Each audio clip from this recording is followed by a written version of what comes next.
Hey, what's going on? All right, this your boy Town Biz. All right, check this out. All right, so it appears that Fake Paul has retired from boxing, and just like I said, basically how I broke down that fight last night, what I saw, and you had a couple of dummies trying to sensationalize what Fake Paul did yesterday. You know, at the end of the day, Tyron Woodley ain't a boxer, and I know people are trying to hype up and vamp up this victory that Jake Paul had, but keep in mind, Jake Paul said he was gonna knock him out. You know, and keep in mind, Jake Paul was the bigger guy, and he never once had Tyron Woodley on the verge of, you know, knocking him out. Jake Paul was damn near knocked through the ring, and that should have been a knockdown. You know, at the end of the day, you know, Jake Paul, this charade has ran its course. And I think real boxing experts, after what they saw, know that Jake Paul is living on borrowed time. If he gets in the ring with an actual boxer with, you know, a boxing pedigree, you know, that really is an experienced boxer, amateur boxer. Like I said before, it's a big difference between MMA fighters and regular fighters, with the exception of Anderson Silva versus Julio Cesar Chavez. Look, Julio Cesar Chavez Jr. was never that good to begin with. Okay. And Anderson Silva always, you know, Anderson Silva always boxed, and he studied boxing. So he knew the sport of boxing, even though he never really had a professional boxing match until he got into his 40s. Just like Nick Diaz boxes as well. So he understands the sport. It's a big difference between striking versus, you know, throwing a punch, knowing how to place your punches, slip punches. It's a big difference. And I'm trying to explain that to some dummies don't want to understand that because they too busy, you know, kissing up to Fake Paul. But at the end of the day, I predicted this was going to happen. I told you guys when he got into an actual fight and he got nailed, that reality was going to sink in. And if you look at Fake Paul throughout that fight, he didn't want to engage. He didn't want to trade with Tyron Woodley because it could have ended bad for him. And like I said before, that should have been a knockdown. You know, should have been a knockdown. Should have been a 10-8 round for Tyron Woodley.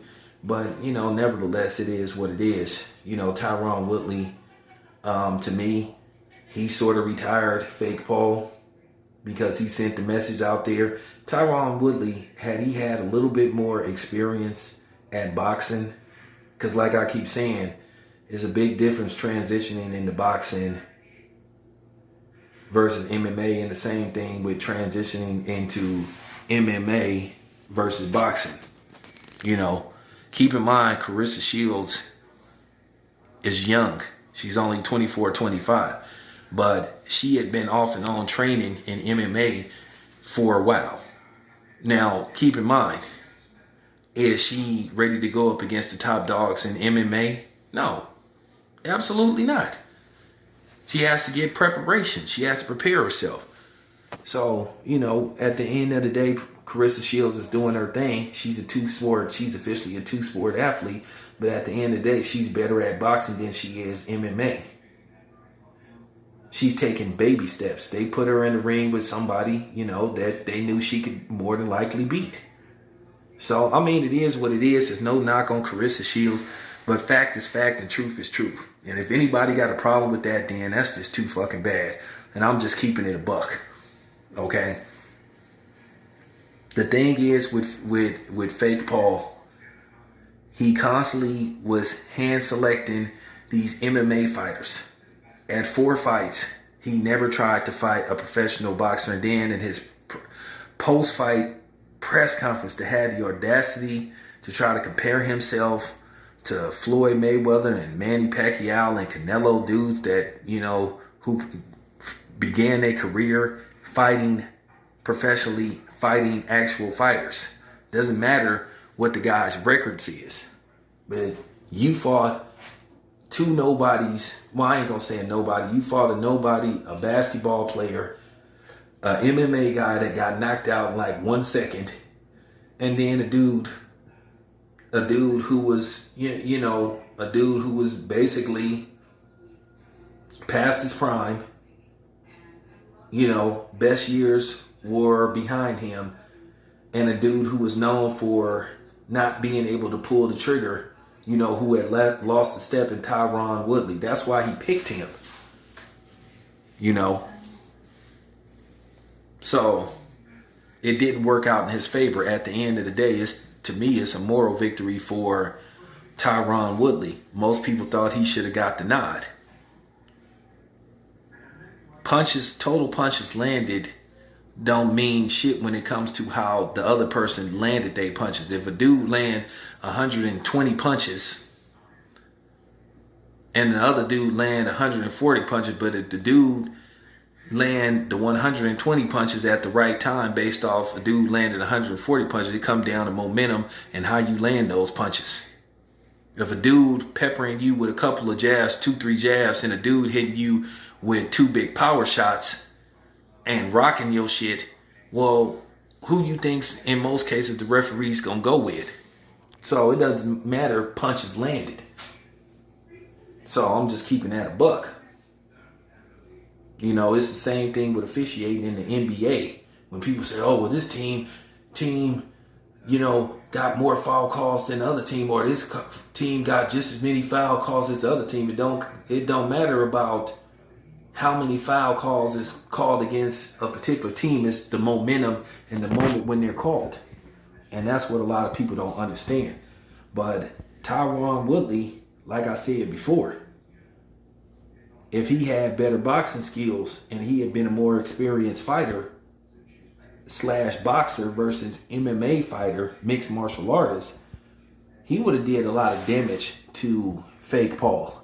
And like I said before, I saw how he was on his bicycle backing up because he knew he didn't want, if he really was about trying to, put on the show, he would have went right in the middle of the ring and said, you know what, let's trade.